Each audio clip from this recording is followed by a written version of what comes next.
Muito bem, nossa Economia e Desenvolvimento para o último bloco desta semana. No espaço anterior aqui, né, o Vilmar, a Alessandra nos deu uma aula aí sobre a questão do desabrochar da primavera, etc e tal.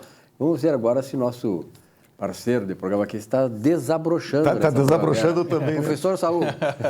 Aliás, o professor Saul Pelo sorriso dele, né? Pelo sorriso dele. Não, ele é uma pessoa muito séria, geralmente muito reservada. Eu ia perguntar, professor Saul, nas suas... o senhor dá aula, leciona, mantém uma postura mais séria ou de vez em quando desabrocha também? Não, o ambiente ele tem que ser descontraído, né? Para poder ser um ambiente que traga frutos, né? Então a sala de aula é muito rica, principalmente quando tu abre a participação e cada um contribui com a sua experiência, né? Eu também gosto muito das aulas de pós-graduação, porque daí tu pega profissionais de várias áreas e tu tem uma visão muito plural das coisas, é bem interessante. Mas eu estou muito feliz, né? Porque essa semana agora estou completando um ano aqui, ao qual semanalmente eu tenho vindo no programa, né? E realmente eu tenho me sentido muito feliz, muito alegre aqui de estar com vocês, então desabrochando, né? Aqui no próprio programa, né? Muito bacana. Na verdade, a gente faz um time, uma equipe aqui muito interessante, né? Porque pluralidade e tal, diferença. Tem colorado também, né? Tem gremista e tal. Sou colorado, Essas coisas e tal. Então, eu estou no meio de dois colorados, que é uma raridade. Aqui estamos perdendo, nós gremistas. Mas, de qualquer maneira, eu acho que o ambiente empresarial, o ambiente de trabalho, ele é fundamental na vida de cada um. Você imagina o seguinte, você chegar num ambiente de trabalho em que a pessoa está com rancor, está com ódio, não trata bem as pessoas e tal. Isso não é um ambiente propício para que tu possa desenvolver a tua potencialidade.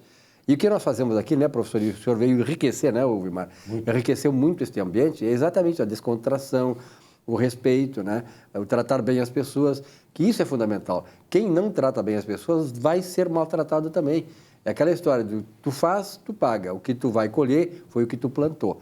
Então, realmente, eu acho, o senhor colocou muito bem essa coisa, professor, que é essa questão do ambiente de trabalho. O senhor trabalha muito nesse aspecto aí. A primavera, quer dizer, agora nós estamos vendo assim que as coisas começam a desabrochar sobre todos os pontos de vista. Nascem novas ideias, tem novos desafios, novos procedimentos e os empresários começam a perceber que agora a coisa é para valer de novo. Como é que o senhor está sentindo esse renovar das coisas, a volta às atividades? Um sentimento de muitos empresários é o sentimento de que houve uma perda de tempo, que não precisava, o confinamento radical como foi em março foi muito cedo, então a gente já falou isso várias vezes, né? Então existe esse sentimento assim, fui ludibriado.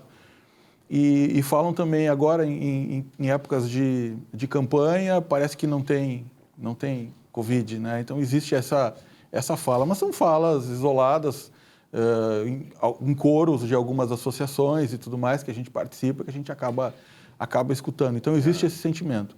Mas existe também se tu não consegue mudar o que aconteceu e está vivendo nesse contexto, tu tem que te adaptar a ele e trazer retorno. Muita gente pensa assim, agora é hora de encolher e tudo mais. Não, agora é hora de avançar, porque os melhores profissionais estão disponíveis para ser contratados, os melhores pontos para se abrir uma loja, as melhores oportunidades de negócio, né? Logicamente, com inovações, com muito planejamento, correndo risco sem correr perigo, né? Ou seja, com gestão. Quem souber aproveitar, quem colocar tecnologia nesse novo mercado que está surgindo agora, pós-Covid, vai se dar muito bem. E vai ter também um darwinismo, ou seja, uma limpa de quem não está se atualizando. Que é da vida, né? Que é da vida, que não está se modernizando. Por exemplo, eu estava visitando um cliente ontem, e essa pessoa, que eu não vou citar o nome por uma questão ética, participa da Feira do Livro de Porto Alegre, né, uma das gestoras, ela disse que esse ano será virtual, tudo virtual. E aí falou assim, para nós está sendo um desafio, mas nós estamos conseguindo acessar escritores e autoridades no mundo que nós não conseguiríamos trazer para Porto Alegre porque eram muito caros. Presencialmente não dava. Presencialmente não dava. Então, a Covid, né, trouxe para nós uma real globalização. Então, hoje, no caso, quem tinha uma empresa aqui em Porto Alegre que se preocupava em atender o regime, os limites territoriais, agora ele pode atender o Rio Grande do Sul todo. e se ele quiser, ele pode atender o Brasil todo, desde que ele amplie a sua estrutura. Por quê? Porque tem as videochamadas, né, as questões todas das reuniões virtuais, toda a tecnologia aí para nos ajudar. Tu também pode ter mais funcionários do que a tua capacidade instalada, no caso de uma empresa, né, de tecnologia, por exemplo, porque tu pode manter essas pessoas em casa com um custo mais baixo. Então, eu acredito que a única coisa que vai sumir na Covid vai ser a máscara, depois da vacina, porque o resto tudo que está aí vai ficar. O senhor colocou uma situação muito interessante, a questão de quem vai avançar, quem vai progredir pós a Covid-19. E, aparentemente, a gente sempre pensa o seguinte, vai progredir quem tem mais recurso, quem tem mais dinheiro, quem tem mais capacidade financeira, mais capacidade de investimento. Mas o senhor colocou, não, a criatividade e tecnologia. E isso dá uma equilibrada no sentido das oportunidades, mesmo aquela pessoa, e tem muitas pessoas, professor Saul, e o senhor sabe muito melhor do que nós, pelas assessorias que o senhor dá, que saíram na bancarrota, como se diz, saíram na falência. Essas pessoas, elas poderão se reinventar através do planejamento da tecnologia?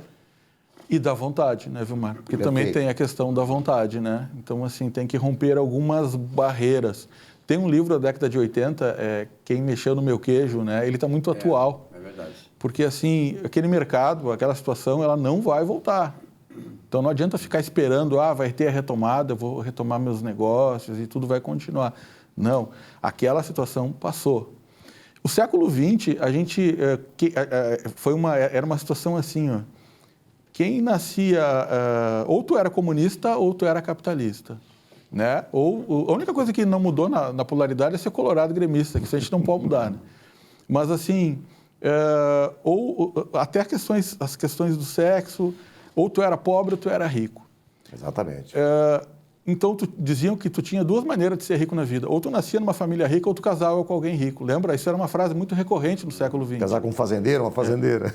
Exatamente. O século XXI, ele trouxe muito mais a questão da democratização disso. Porque hoje, não é o dinheiro que faz dinheiro, mas é a capacidade intelectual das pessoas. E quanto mais as pessoas estudam, mais oportunidades elas têm. Então, a questão da capacitação, mas não é simplesmente a capacitação, mas é se capacitar e colocar esse conhecimento a serviço. Ou seja, saber vender, saber cobrar, saber administrar, saber administrar, claro, né? Saber fazer gestão. Exatamente. Então, quem souber fazer isso, o Napoleão Hill, ele fala uma coisa muito interessante que eu fico pensando até hoje. Ele diz que existem dois tipos de conhecimento. O conhecimento geral e o conhecimento específico. Para a formação da riqueza, o conhecimento geral não serve para nada. Tá? E o conhecimento específico, se ele não vier junto com uma engrenagem que vem aí o empreendedorismo, ele se vende muito barato.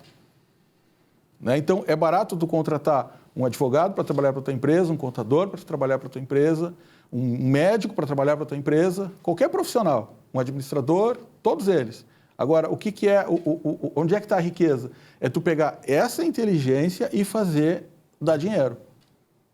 E aí sim, tu consegue, frases do Napoleão Hill, também do século XX, um visionário, né, que está nos ajudando hoje, em pleno século XXI, pós-pandemia.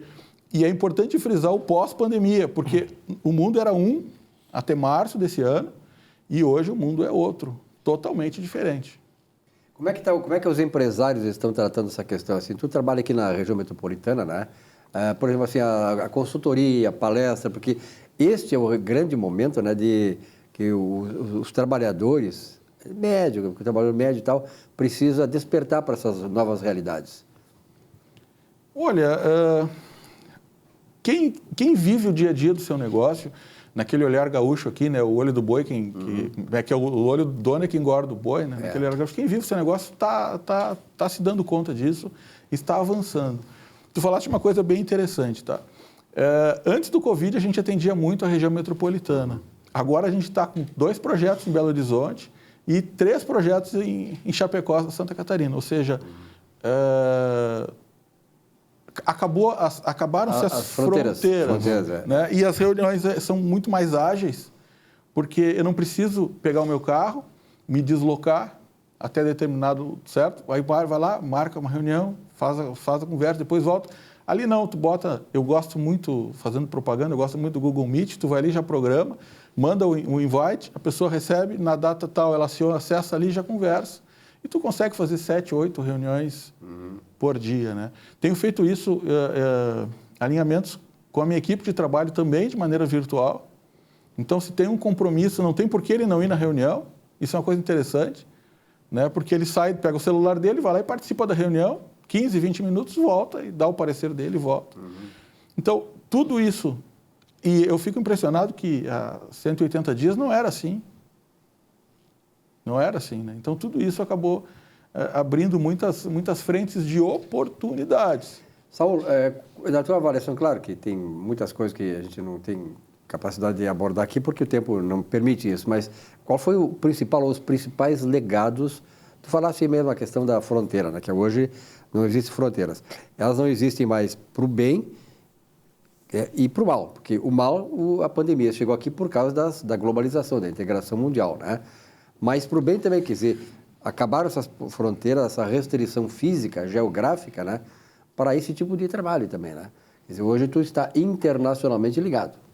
Exatamente, e existem exatamente essas possibilidades de expansão mundial, né? O mercado é o mundo. Nunca foi tão verdadeiro. Outras questões também das pessoas se reinventarem em momento de crise. Então, a questão da resiliência é muito forte e não está fácil aí para o empresariado pagar as contas e enfrentar o juro do banco. Também não está fácil sobreviver.